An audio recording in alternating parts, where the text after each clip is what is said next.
इस अपराध से क्रुद्ध होकर के, नाराज होकर के आप चाहे जो मुझे दंड दीजिएगा, पर नाथ अपने से दूर मत कीजिएगा। पंडरीनाथ भगवान से प्रार्थना कर रहे हैं, नेत्र सजल हैं।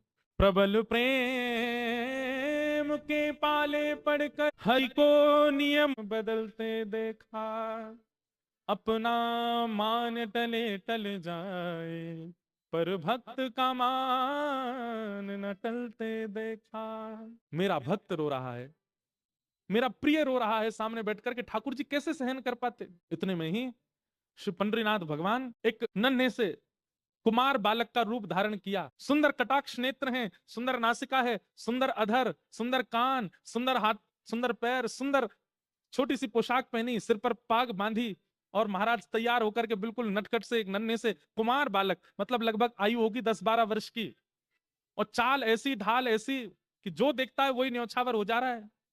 एक बालक का रूप धारण करके बादशाह की सभा में पहुंच गए ठाकुर जी। द्वारपालों ने रोका, कौन हो? केवल तिरछी नजर से उनको देख लिया। नजर से देख करके जो रोकने वाले थे द्वारपाल, वो तो भूल गए इनको पूछना है, करना है, कुछ कहना है। ठाकुर जी बोले, अब बताऊं मैं कौन हूं? द्वारपाल बोले, नहीं नहीं, तुम जो भी हो बस हमारे नेत्रों के आगे ही रहना, दिखते रहो, बहुत अच्छे हो, जाओ भीतर जाओ।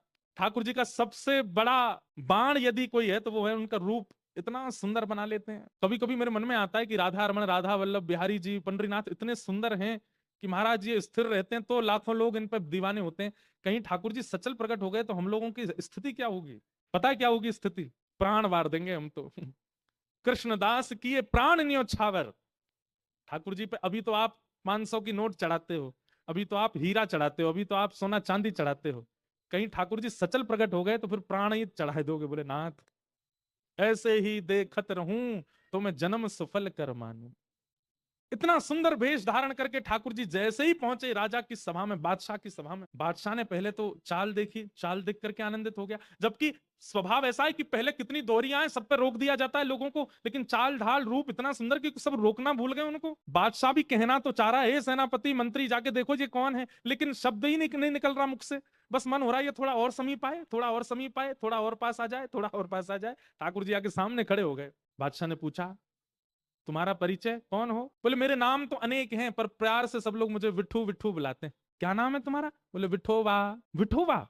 हाँ, कितना सुंदर नाम है, जितने सुंदर तुम उतना ही सुंदर तुम्हारा नाम है। कैसे आना हुआ तुम्हारा हमारे यहाँ?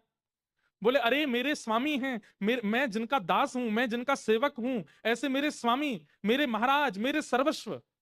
कौन? आपके सूबेदार श्री दामाजी पंत, वो मेरे स्वामी हैं। मैं उनके यहाँ नौकरी करता हूं, मैं उनका सेवक हूं। उनका बहुत सारा धन मेरे पास पड़ा था, मैंने बहुत बार उनसे कहा कि आप आके ले लीजिए,